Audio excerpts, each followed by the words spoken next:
السلام علیکم dear students, امید ہے آپ سب لوگ خیریت سے ہوں گے اور اللہ پاک آپ کو حفظ و امان میں رکھے۔ لاسٹ ٹائم ہم نے جو ایپیڈیمیولوجی کے حوالے سے ڈسکشن کری تھی دیٹ واز آن پریویلنس اسٹڈی، جسے کراس سیکشنل اسٹڈی بھی کہا جاتا ہے۔ امید ہے کہ وہ آپ کو بہت اچھے طریقے سے سمجھ میں آ گئی ہوگی۔ پھر بھی اگر کوئی کوئریز ہوں تو یو کین آسک می۔ آج ہم جو ہے دوسری اسٹڈیز کی طرف آگے بڑھتے ہیں، اور جس میں سب سے پہلے نمبر ہے کیس کنٹرول اسٹڈی۔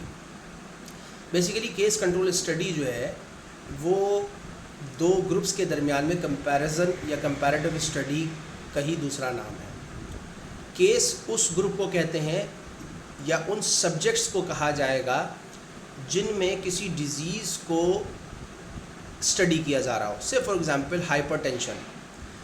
تو وہ سبجیکٹ جن کو ہائپر ٹینشن ہو اور دیر از اے کلیکشن آف سبجیکٹس، یعنی ایک سے زیادہ، اب وہ 5 بھی ہو سکتے ہیں، 10 بھی ہو سکتے ہیں، وہ 100 بھی ہو سکتے ہیں، وہ 1000 بھی ہو سکتے ہیں، تو یہ ایک وہ گروپ ہوگا جس کو کنسرنڈ ڈیزیز ہو جس پر ہم اسٹڈی کرنا چاہتے ہیں، اور اسی کے پیرالل وہ گروپ ہوگا جسے ہم کنٹرول کہیں گے جن کو ہائپر ٹینشن نہیں ہوگا، یعنی کنسرنڈ ڈیزیز نہیں ہوگی، اور they are supposed to be a normal, لیکن ان کے کئی فیچرز جو ہیں وہ کیس گروپ سے ملتے جلتے ہوں گے۔ مثلا ایک ایوریج ایج، سے فار ایگزامپل کیس گروپ جو ہے اس کی ایوریج ایج بنتی ہے 45 سال، یا مین ایج جسے مین ایج کہہ لیجیے، مین ایج بنتی ہے 45 سال۔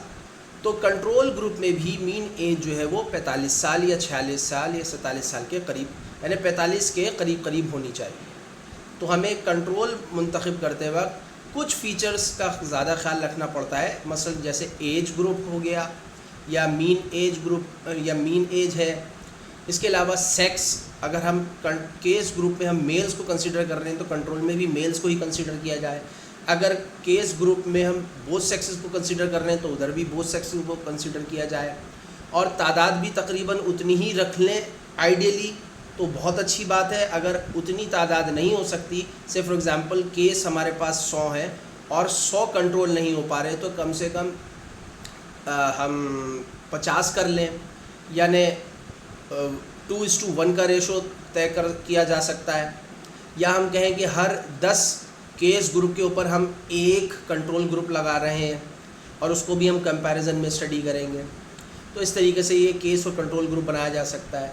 پھر اور فیچر، سے for example income, case group کی اگر انکم ماہانہ ایوریج 15 سے 20 ہزار روپے ہے تو کنٹرول کی بھی 15 سے 20 ہزار روپے ہونی چاہیے۔ اس کے علاوہ جیسے کہ اگر ہم وزن کی بات کر لیں تو کیس گروپ میں اگر وزن جو ہے وہ 75 kg آ رہا ہے تو کنٹرول میں بھی 75 76 یا اراؤنڈ 75 kgs ہونا چاہیے۔ تو ایسے فیچرز تو ہم ایک منتخب کر کنٹرول گروپ بنا سکتے ہیں۔ ہاں البتہ کنٹرول گروپ میں ڈیزیز کنسرن نہیں ہوگی، یعنی جو کنسرننگ ڈیزیز ہے وہ نہیں ہوگی۔ The control group will be free of the disease which is under study, ٹھیک ہے۔ اچھا، اس اسٹڈی کا مقصد کیا ہوتا ہے؟ یہ بیسیکلی ڈیزیز سے شروع ہوتی ہے اور دو گروپس کو کمپیئر کیا جاتا ہے ود اور وداؤٹ ایکسپوجر، اور اس کا مقصد بیسیکلی ایکسپوجر اور ڈیزیز کے درمیان میں ایسوسیشن نکالنا ہوتا ہے۔ تو یہ اس کا سب سے امپورٹنٹ فیکٹر ہوتا ہے کہ it finds the association between exposure and disease, ٹھیک ہے جناب۔ اب جیسے یہ آپ کے سامنے اسکرین پر ایک فلو چارٹ دیا ہوا ہے کہ ایک گروپ ہے سے فار ایگزامپل ڈیزیز والا، یعنی یہ کیس گروپ ہے، اور ایک گروپ ہے نو ڈیزیز، یعنی اس میں ڈیزیز نہیں ہے اور یہ کنٹرول گروپ ہے۔ اچھا، ڈیزیز کیوں ہوئی؟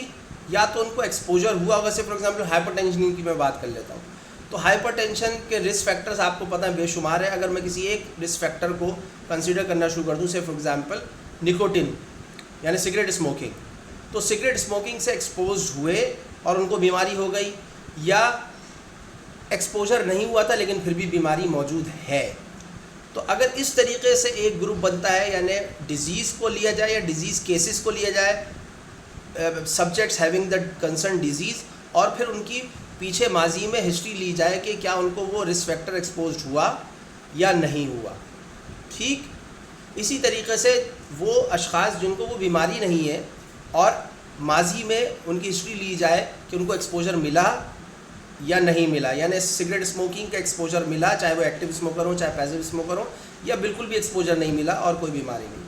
تو اس طریقے سے ہم ریٹروسپیکٹیو اسٹڈی کرتے چلے جاتے ہیں. جیسے کہ مثال دی ہوئی ہے lung cancer smoker naan smoker, naan lung cancer smoker اور نان اسموکر. تو بیسیکلی اس میں ہم الٹیمیٹلی اس نتیجے پر پہنچتے ہیں کہ جن کو ایکسپوجر ہوا ان کو اتنے فیصد بیماری ہوئی. اس کا مطلب یہ ہے کہ بیماری کا تعلق اس خاص ایکسپوجر سے ملتا ہے اور یہ تعلق استوار ہو جاتا ہے. تو it find outs the association between exposure and disease. امید ہے کہ یہ آپ کے سمجھ میں آئی ہوگی بات. Case control study